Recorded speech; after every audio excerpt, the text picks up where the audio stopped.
Le Ghana de John Mahama met les pieds dans les plats de la CEDEAO. Le pays se dit prêt à coopérer désormais avec l'Alliance des États du Sahel. Et dans la même veine panafricaniste, le pays de Francis Osadjifo Kwame Nkrumah ouvre ses frontières à tous les pays africains sans formalité de visa. Mais qu'est-ce qui pousse Accra à prendre de telles décisions aussi historiques et quelles en sont les conséquences? 90 minutes pour en parler avec au plateau un seul invité aujourd'hui, celui qui ne bouge pas, Sogoyou Kegewet. Au rendez-vous, Excellence, bonjour. Bonjour Gilles, c'est dommage que mon co-débatteur ne soit pas là, je crois qu'il a eu un empêchement. Bon, on va se débrouiller. Et on espère on donnera satisfaction à nos téléspectateurs. Et très heureux d'être avec nous. Vous êtes ancien ambassadeur, journaliste. Nous parlons donc du panafricanisme. Le Ghana prend des décisions historiques. Si vous nous suivez ce dimanche à midi, eh bien, nous sommes en direct. Vous êtes conviés à enrichir cette émission avec vos contributions. Vous connaissez le principe et le contact, plus 228 96 08 43 43 pour nous écrire. Nous nous ferons le plaisir de relayer ces messages dans la seconde partie à 13h UTC. Si vous nous suivez en direct, si c'est en direct sur notre chaîne YouTube, c'est le moment de nous soutenir. Likez cette émission avec votre pouce et puis votre commentaire. Il est attendu, quelle que soit votre opinion, que vous soyez d'accord avec nous ou pas. Envoyez-nous vos commentaires et abonnez-vous à notre chaîne pour recevoir des notifications lorsque nous avons de nouvelles vidéos. Et puis partagez New World Forum pour porter loin la voix de l'Afrique, qui ouvre ses frontières aux Africains. Retour au plateau, Excellence. Les décisions sont sorties en milieu de semaine. Le Ghana se rapproche de plus en plus de l'AES. Un émissaire envoyé à Bamako pour inviter même Assimi Goïta à l'investiture de John Mahama. Mais qu'est-ce qui fait basculer le Ghana dans le camp, dans l'axe des indépendantistes souverainistes? Je dis que ce n'est pas un basculement. Le Ghana a toujours été un pays indépendantiste et souverainiste. Parfait. Voilà. Mais bien sûr, ils seront d'ailleurs invités à contribuer à la richesse de cette émission. Panafricanisme, le Ghana prend des décisions historiques, c'est le thème du jour. Si vous nous suivez, contribuez à la richesse de cette émission. Vous connaissez les principes et le contact. Plus 228 96 08 43 43. Envoyez-nous des messages via WhatsApp. Je me ferai le plaisir de les relayer dans la seconde partie. À partir de 13h10, si vous nous écoutez, si vous nous suivez ce dimanche à midi. Si c'est en différé sur notre chaîne YouTube, commentez abondamment cette émission. Que vous soyez d'accord avec nous, nous acceptons toutes les opinions. Et New World Forum... c'est tous les dimanches. Abonnez-vous pour recevoir les cloches de notification lorsque nous avons de nouvelles vidéos. Et partagez New World Forum pour porter loin la voix de l'Afrique qui ouvre les frontières aux Africains. Excellence, la nouvelle est tombée en milieu de semaine. Le Ghana se rapproche de l'AES, des émissaires à Bamako et même Assimi Goïta est invité à l'investiture de John Mahama. Mais qu'est-ce qui fait basculer le Ghana dans le camp, dans l'axe, je voudrais dire, des indépendantistes souverainistes? Je crois que le Ghana a toujours été le Ghana. Il a toujours été dans le camp des indépendantistes, des souverainistes. Le Ghana l'a toujours été. Depuis Nkrumah, en passant par John Jerry Rawlings jusqu'à aujourd'hui, le Ghana est un peuple qui s'est inscrit dans la droite ligne de la souveraineté. Il ne faut pas confondre le Ghana avec un individu. C'est ça l'erreur, nos erreurs souvent. Parce que ces individus qui guident leur pays dans le gouffre, juste pour le plaisir de certaines forces extérieures, ils ne représentent pas leur pays. D'ailleurs, les élections ont prouvé que les Ghanéens n'étaient pas du tout d'accord que leur président se présente en chef négrier, allant toujours à l'Élysée pour vendre les pays de l'AES. C'est ce que les Ghanéens, c'est le message qu'ils ont passé. Sinon, à part ça, il n'est pas pire que les autres. Donc, le choix est clair. C'est le peuple qui choisit. Et l'élection de Mahama prouve que le Ghana, les Ghanéens sont toujours un peuple indépendantiste, un peuple souverainiste. Il n'y a rien de nouveau, ce n'est pas une nouveauté. Les Ghanéens avec le Sadifo Dr Kwame Nkrumah, les Ghanéens avec John Jerry Rawlings ont toujours prouvé qui ils sont, comment ils sont préoccupés par le devenir de l'Afrique, un devenir dans l'intérêt des peuples et non des présidents qui prennent l'avion pour aller commander des médailles à l'étranger. Oui, mais si vous estimez que seul l'individu suffit pour changer le plan, la vision de tout un pays, ça devient dangereux alors parce que n'importe qui peut être élu à tout moment. Mais il faut se fier au bon sens. Le bon sens, c'est ce que le président Mahama vient de commencer à faire. C'est du bon sens. Vous ne pouvez pas être limitrophe avec des pays et vous allez maintenant attirer des forces extérieures pour venir détruire ces pays. Les djihadistes qui infestent le Sahel, vous ne pouvez pas leur prêter votre territoire pour qu'ils viennent se requinquer, pour qu'ils viennent se soigner, pour qu'ils viennent s'organiser, pour aller attaquer un pays voisin. C'est ça le problème. Donc, moi, je crois que un seul homme, il n'agit pas en tant qu'un seul homme, il agit dans le bon sens. Et il sait que le bon sens est partagé par tous les Ghanéens. Oui, mais la question que je pose, si un autre vient demain avec d'autres intentions, ça veut dire que le bon sens dont vous parlez, on peut lui tourner la tête. Non, écoute, il vient avec quelques autres idées. Il est élu. Le président Mahama, il est élu. Il n'a pas sauté comme ça dans l'arène pour se dire je suis président. Ça m'étonnerait que demain, les Ghanéens portent leur choix électoral sur quelqu'un qui vient juste dans l'intention d'esclavagiser d'autres Africains. Mais vous parlez d'esclavagiser, mais ce n'est pas le point de vue des autres. Eux, ils disent défendre les idéaux démocratiques dans le protocole de la CEDEAO. Et alors? La démocratie est une foutaise. La démocratie telle qu'elle a été implémentée en Afrique est une foutaise. Oui, vous dites. Donc, quiconque en Afrique. La démocratie telle qu'elle a été implémentée. Oui, oui. Mais la démocratie. Oui. Quand en Afrique, un noir entend Attends. Quand un noir en Afrique entend parler de démocratie, il devait prendre ses distances, il devait fuir parce que c'était la ruse. On est venu nous manipuler d'abord avec les religions. Dieu est bon, Dieu est gentil, il faut pas, on te donne une gifle, faut tendre l'autre jour. Et on a exploité, escroqué, volé, vendu, pillé les Africains. Et ils en demandent toujours plus. Ils donnent toujours l'autre jour. Maintenant, on sait que ça ne marche plus. Les gens ont commencé à ouvrir les yeux. Alors, on a amené la démocratie. Et la démocratie, c'est quoi? C'est la ruse pour les pays, les puissances extérieures, de mettre à la tête des pays qui ils veulent, quand ils veulent, dans des conditions qu'ils veulent. C'est pourquoi plus aujourd'hui un président est démocratiquement élu, plus il est dangereux pour la cause des Africains. Est-ce que la position du Ghana aujourd'hui, c'est-à-dire le rapprochement avec l'AES, je l'ai souligné, un émissaire ghanéen allé à Bamako, dire qu'ils sont disposés à nouer des relations bilatérales avec tous les pays de l'AES, le Burkina, le Mali et le Niger, est-ce que cette position ne risque pas de faire imploser la CEDEAO? Tu parles de quel CEDEAO encore? Il ne faut pas venir me parler ici de quelqu'un qu'on a enterré. Non seulement il est mort, mais il est enterré. La preuve, justement, si la CEDEAO existait, le nouveau dirigeant ghanéen n'aurait pas fait ce qu'il fait. Il sait que ça n'existe pas. J'ai dit ici la dernière fois que la CEDEAO n'existe pas.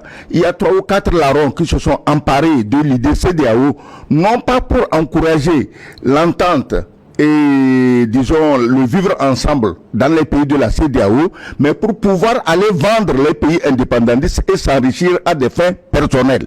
Donc, Mahama ne peut pas aller vendre la CEDEAO, vendre l'AES à Paris. Il ne peut pas le faire.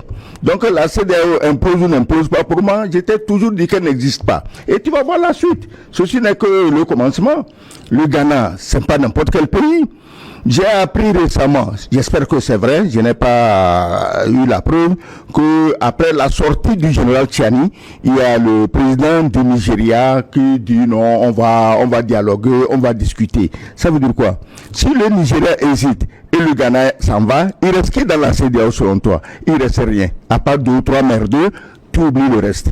Oui, mais vous parlez également du Nigeria, mais il y a le Bénin qui invite le Niger aussi à envoyer ses experts militaires pour vérifier les allégations de présence de bases militaires étrangères. Ouais. Gilles, je te dis que tu caches des terroristes dans ta maison pendant plus d'1 an, tu ne me dis pas viens voir.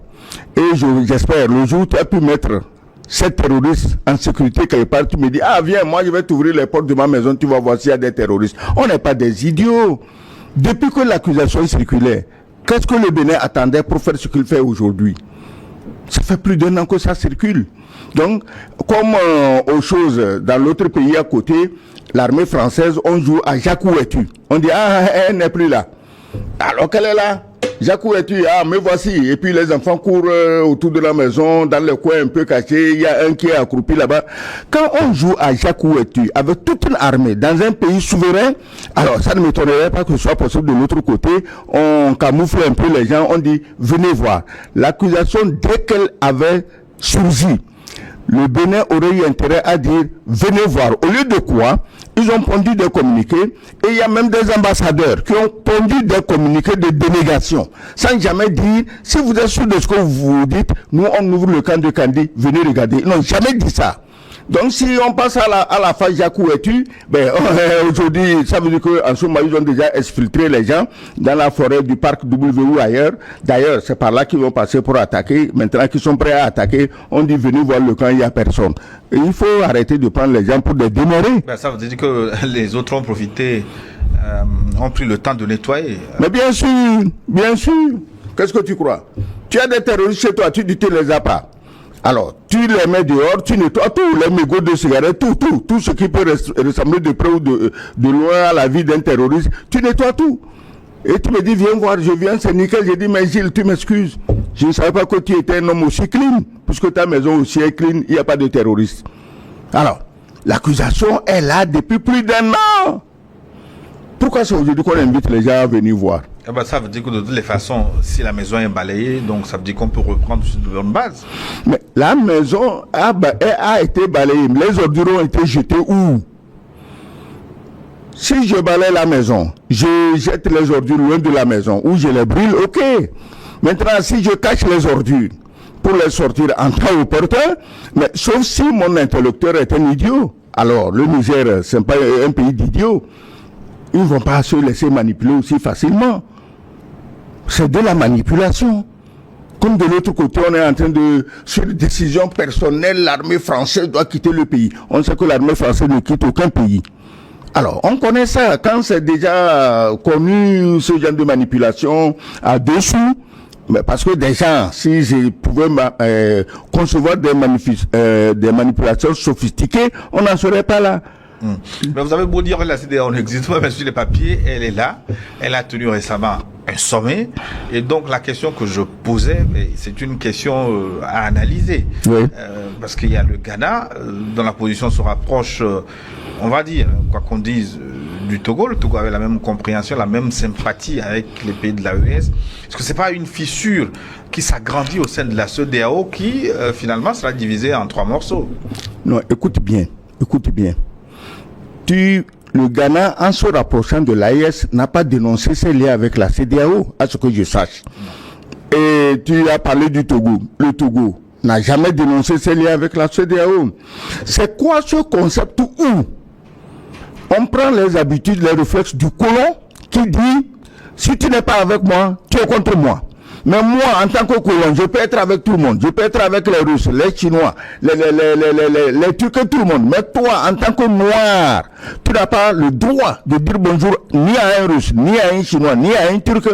C'est cette maladie-là qui a contaminé la CEDEAO, du moins ce qu'il en reste. Et quand un pays dit, je veux travailler avec l'AES, mais on estime qu'il a trahi la CEDEAO. En quoi il a trahi la CEDEAO? Quelqu'un qui veut renforcer la cohésion. En quoi il a trahi la CEDEAO?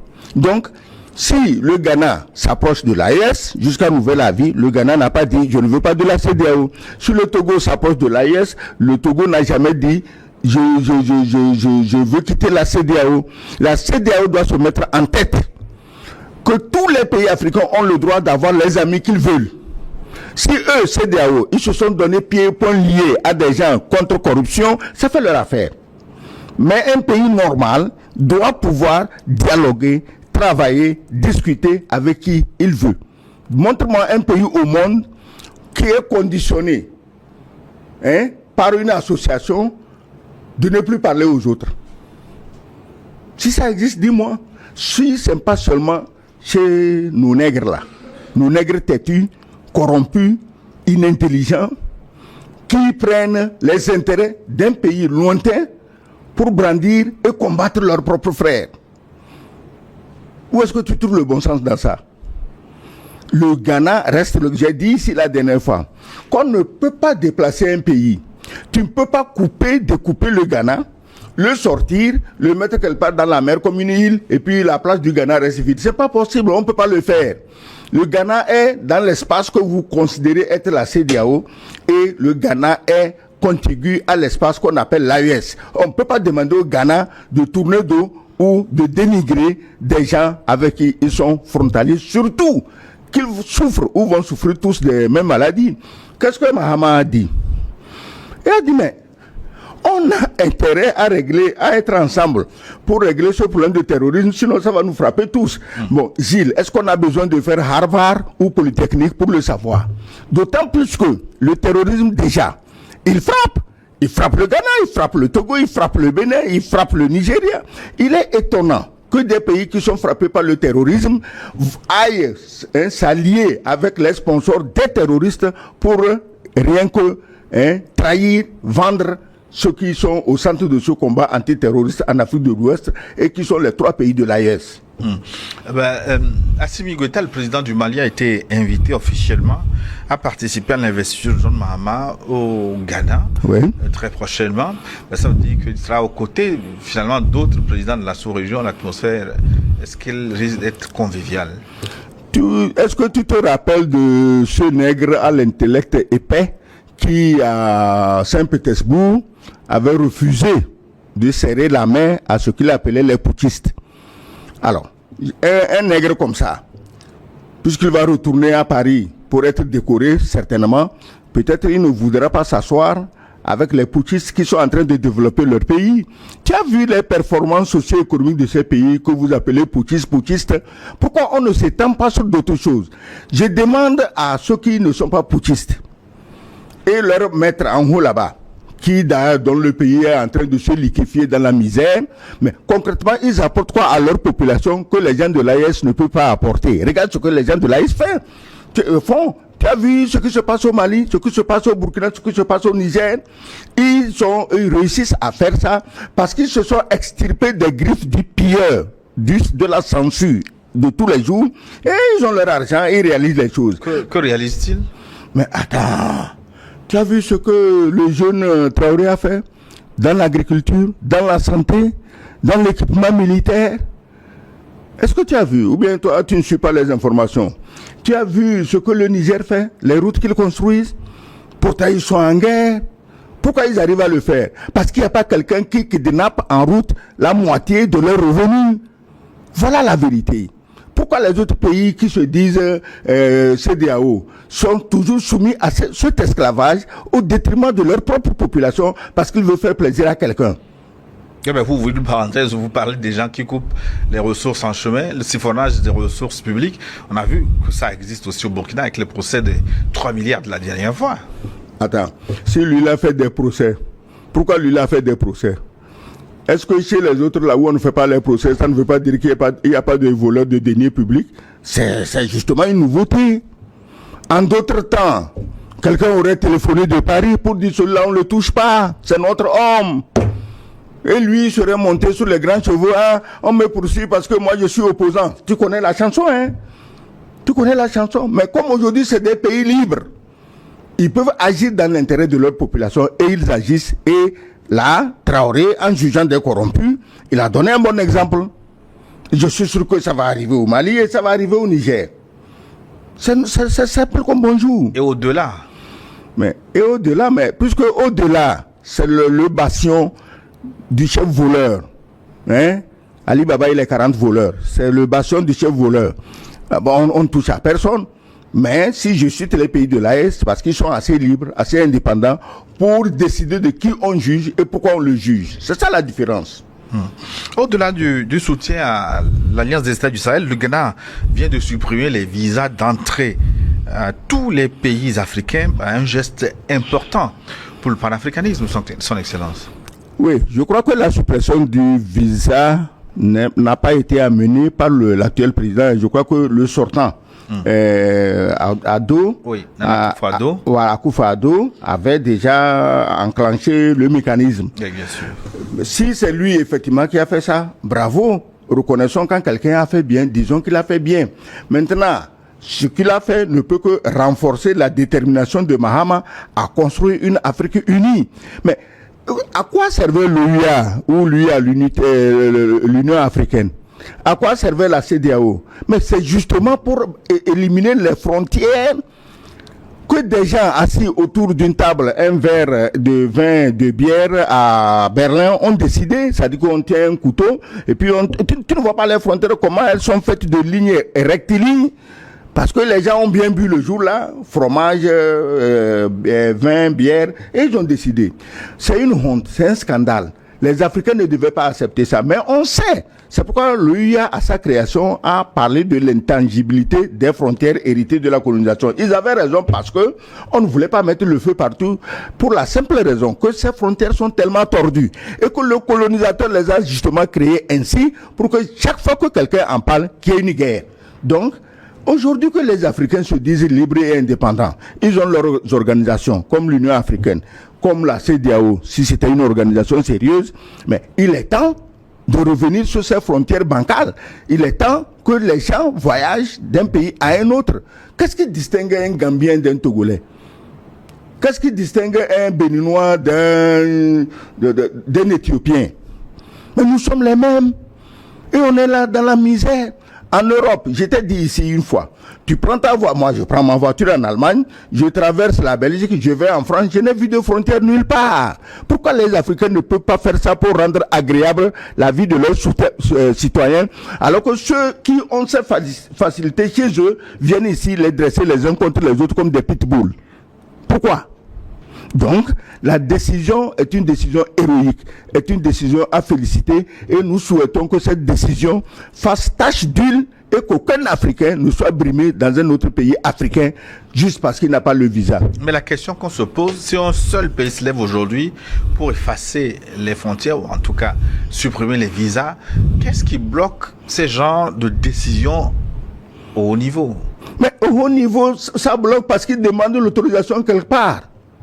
Celui qui est obligé de demander l'autorisation, l'Africain, le pays africain, qui est obligé de demander l'autorisation hors de l'Afrique avant de décider, c'est bloqué.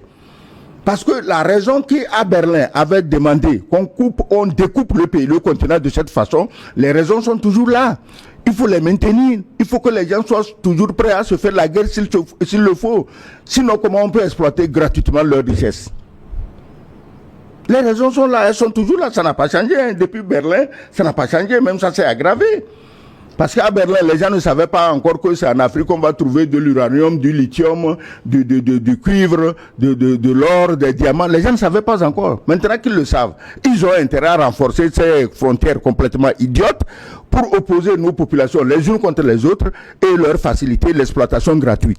Dans tous les pays du monde, on exploite les minerais, mais on les exploite, on paye les propriétés de ces minerais. L'Afrique est le seul continent où on prend les minerais gratuitement.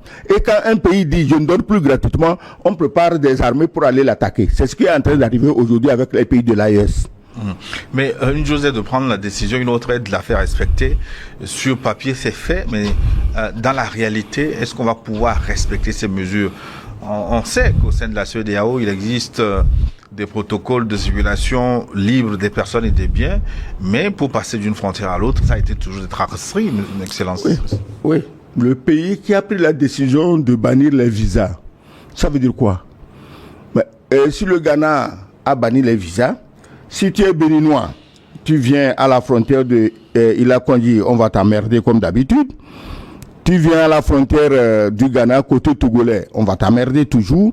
Mais dès que tu arrives devant les Ghanéens, ils ne peuvent pas te demander visa parce qu'ils savent que tu sais qu'il n'y a pas de visa. C'est tout. Donc, ils appliquent ça sur leur territoire, leur ressort territorial. Ils ne peuvent pas aller imposer ça aux autres, mais ils le font. Est-ce que tu te rappelles récemment que les pays de l'AES, écoute bien, ont décidé que tous les autres ressortissants de ce que vous appelez la CEDEAO sont libres d'aller chez eux comme ils veulent, quand ils veulent. Tu crois que pourquoi ils ont fait ça? Ils ont fait ça parce que c'est pour mettre les autres au pied du mur.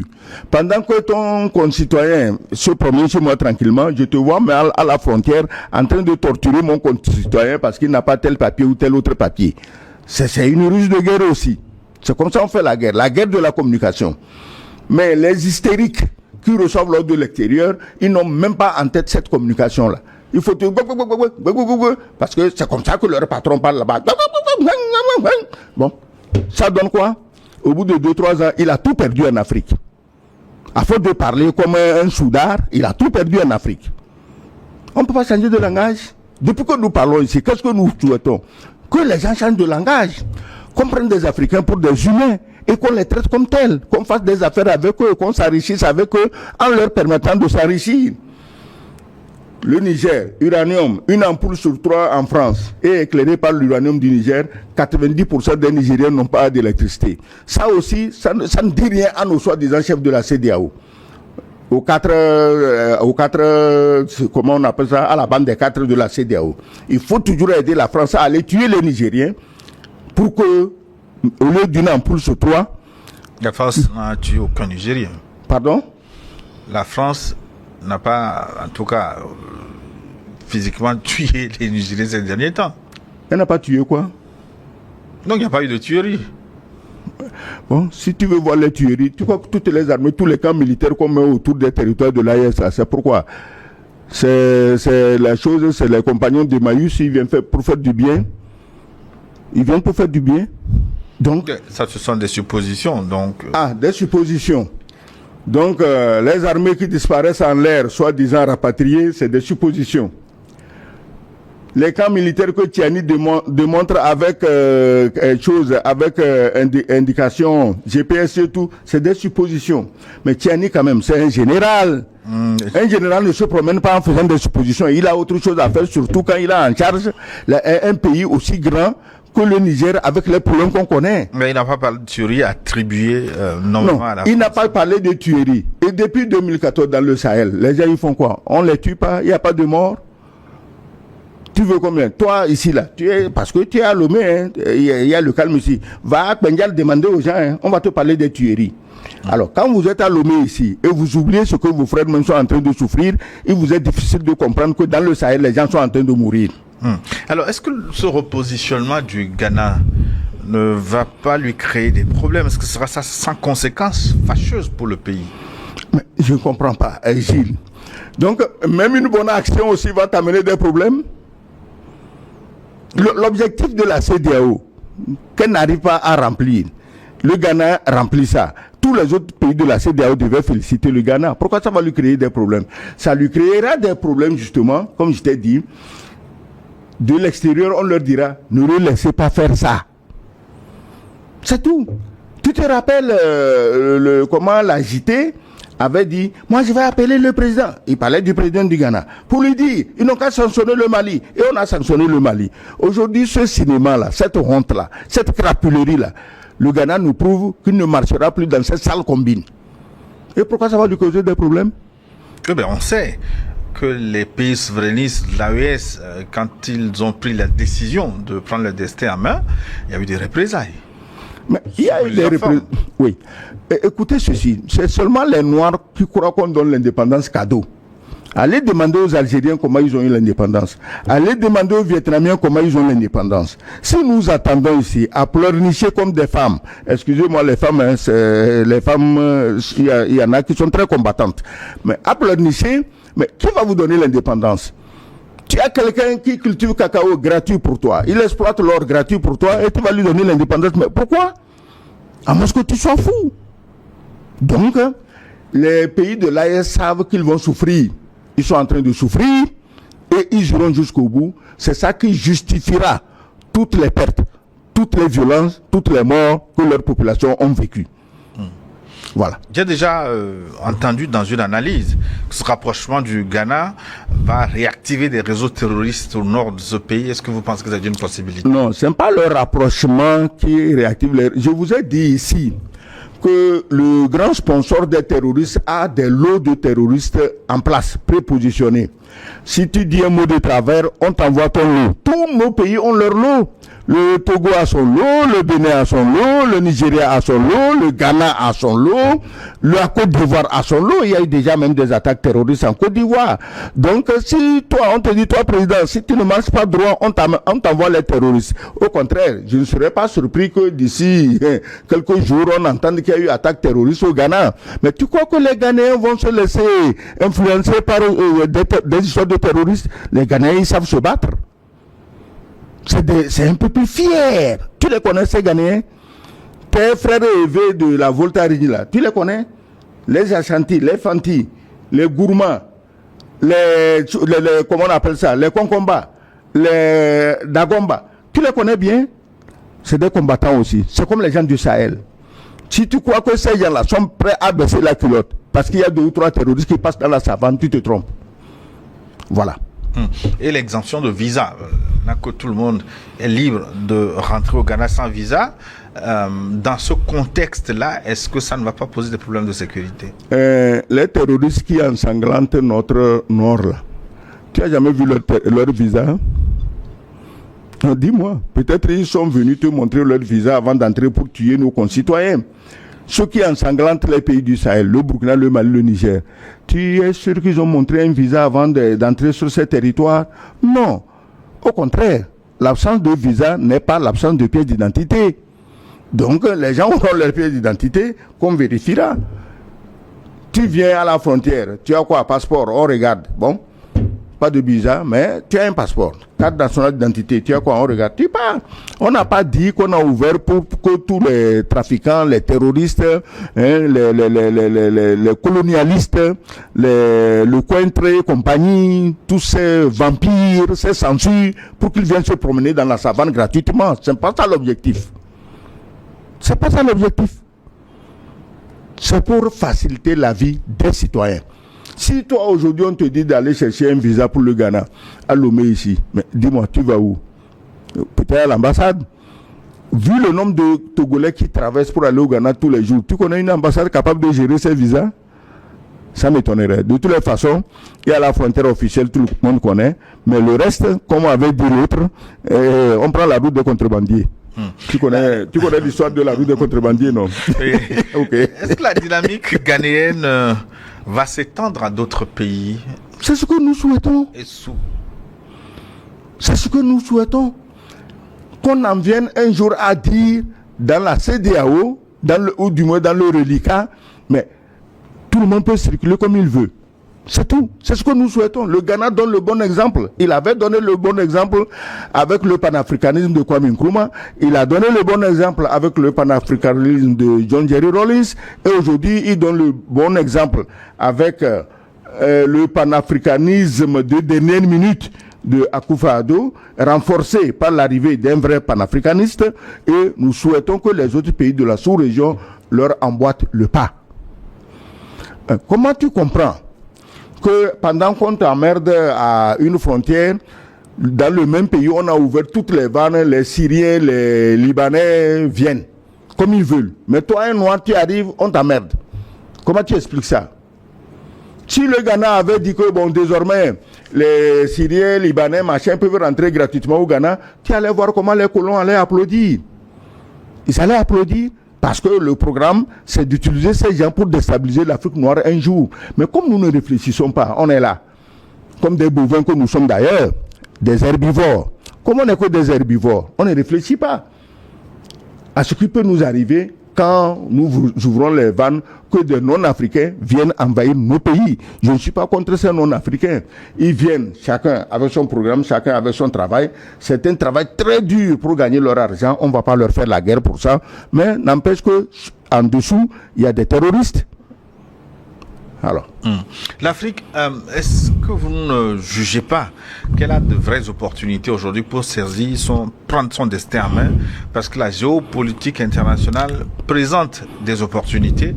En 2025, sûrement que la guerre Russie-Ukraine va prendre fin et que chacun va retourner dans sa classe.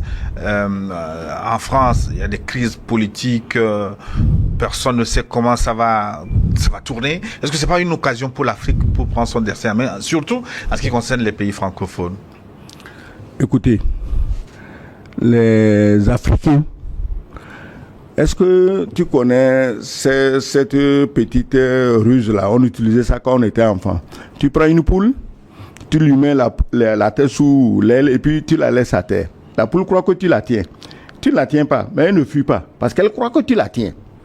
Mais aujourd'hui encore qu'il faut qu'on explique aux Africains que vous avez l'occasion de partir. Et c'est ça que les pays du Sahel ont compris, qu'il est temps de partir. Hein? La fameuse chanson de Ramazotti, il est temps de partir. Il est temps que les Africains partent. Mais il y en a qui croient encore qu'ils sont enchaînés. Ils croient même à des chaînes imaginaires. Il y en a, la France n'a même plus de chaînes sur leurs pieds. Mais ils croient que les chaînes sont là. Eux-mêmes, ils vont commander les chaînes matin, midi, soir à Paris. Ah, chef, est-ce que tu ne peux pas forger de nouvelles chaînes pour nous?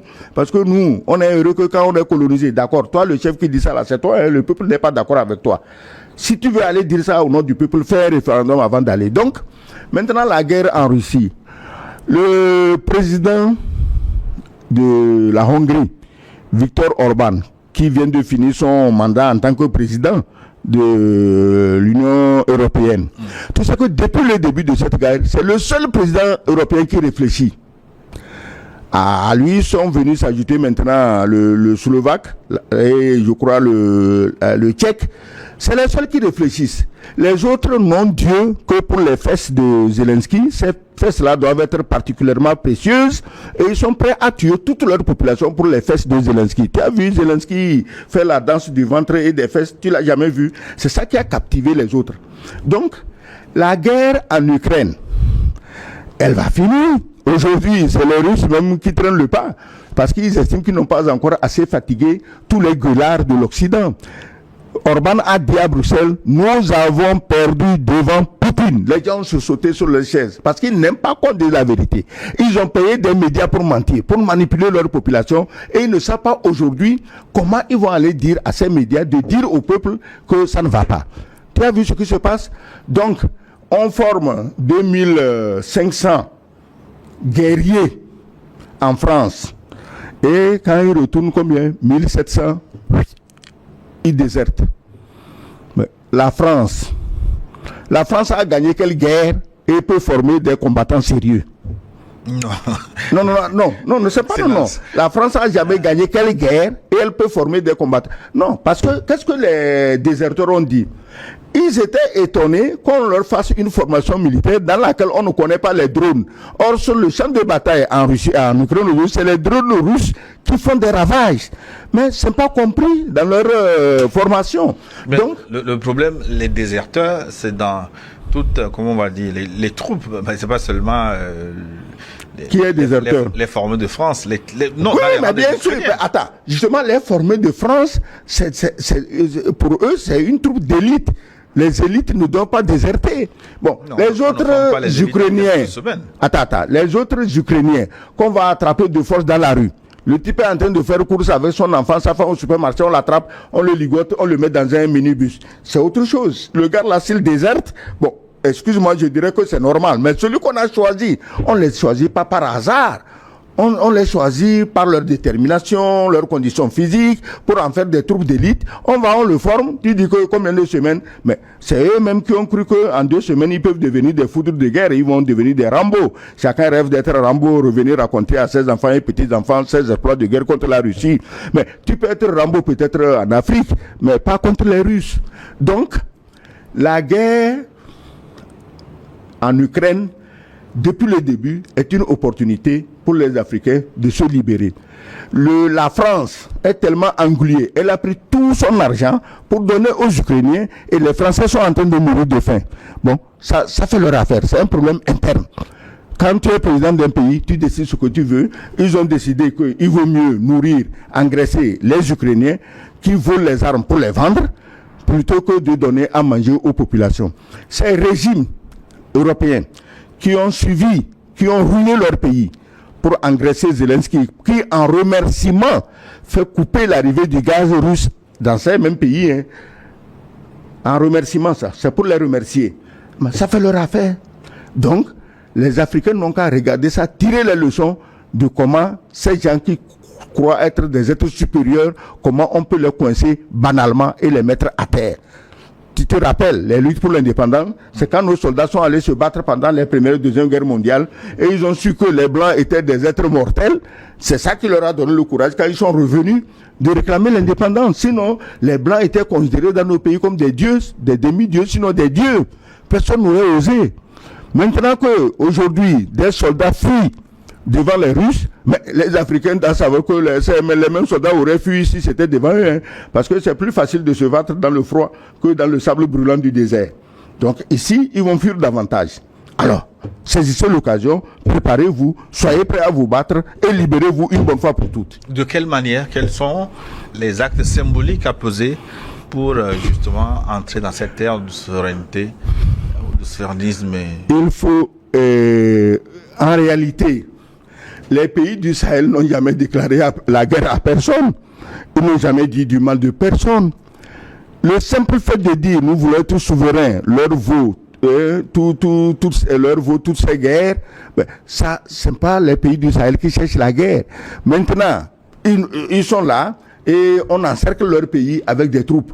Des troupes qu'on fait disparaître comme par magie, on les fait disparaître du point A pour les positionner au point B. Comme ça, quand ils vont agir au point B, on dit non, ce n'est pas nos gens qui étaient au point A. Ces petites ruses de boutiquiers là, ça ne marche pas et ça ne marchera pas, surtout pas avec les gens du Sahel. Donc, les gens du Sahel doivent être sur pied de guerre. Si les autres croient qu'ils sont en sécurité, je l'ai déjà dit ici, hein, alors que la guerre même ce sera dans leur pays, hein, ceux qui disent que non, hein, nous on est soutenus, vous êtes soutenus par quoi? On va vous filer encore, fourguer encore des armes des restes de la guerre d'Algérie et d'Indochine, alors que les pays du Sahel ont des armes de dernier cri, puisqu'il y avait eu un petit malin qui a dit hein, que les Russes ils ont quelles armes? C'est la deuxième économie. Aujourd'hui les Russes ont la quatrième économie. Et les armes? Orechnik là, c'est quoi? C'est pas des armes. Donc, il faut que les gens fassent très attention et qu'ils n'étalent pas leur ignorance pour abuser leur population. Donc, les pays du Sahel doivent se mettre prêts à la guerre, à tout moment, mobilisation générale. Mais moi, je ne parlais pas seulement des pays de l'AES. Au-delà de l'AES, le contexte est favorable, vous l'avez dit, à la prise de destin en main. Mais comment procéder? Mais on ne veut pas être libre.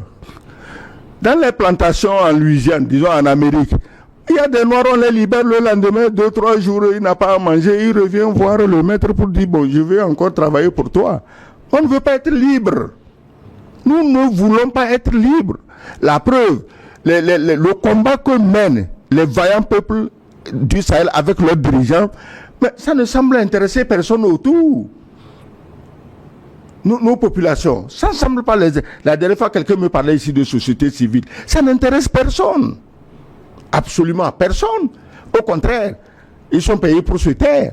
Tu as vu, il y a 2 ou 3 oiseaux que j'ai aperçus à la télévision. Il semble qu'ils vont faire une marche pour protester contre la sortie de l'AES de la CEDEAO. C'est qui? Pour moi, c'est des Blancs, des Arabes qu'on a peint le visage en noir. Parce que sinon, s'ils sont noirs, et ils font ça, ça veut dire qu'ils se suicident, ils ne comprennent rien, ils ne sont rien, ils ne connaissent même pas ce que c'est que l'AES, ils ne connaissent pas ce que c'est que la CEDEAO, ils sont payés pour travailler, mais je leur dis, ceux qui les payent là, ils n'ont qu'à les coacher un peu pour qu'ils parlent intelligemment, mais ils ne parlent pas intelligemment. Pour moi, c'est des Blancs qu'on a peints en noir et on les envoie faire ce travail de nègre. Je voudrais rappeler le contact pour nous écrire. Pour la seconde partie de cette émission, avant que ça se passe, c'est le plus 228 96 08 43 43. Écrivez-nous via WhatsApp, pas d'appel, juste des messages que nous allons relayer dans la seconde partie tout à l'heure. Le temps de souhaiter une bonne heureuse année à son excellence, puisque nous sommes dans une nouvelle année. C'est la première émission de l'année 2025. Merci, la bonne et heureuse année. C'est un miracle si nous y sommes arrivés, on ne sait jamais, hein, parce que ce n'est pas seulement les pays du Sahel qui sont visés par les désirs vengeurs de certaines personnes. Et quand je dis certaines personnes, il ne s'agit pas seulement des Blancs, les Noirs aussi, les esclaves zélés, eh ben, ils sont prêts à nous faire la guerre pour le plaisir du maître, dans l'espoir de toucher 2 ou 3 biscuits de plus. Tu sais qu'à Noël, on donne les biscuits aux enfants. Dans l'espoir de toucher 2 ou 3 biscuits de plus, ils sont prêts à nous faire la guerre pour le plaisir de leur maître. Donc, nous sommes bien arrivés au début de l'année 2025 et nous prions de pouvoir arriver au début de l'année 2026. Inch'Allah. Voilà. Une pause. La seconde partie de New World Forum dans une dizaine de minutes.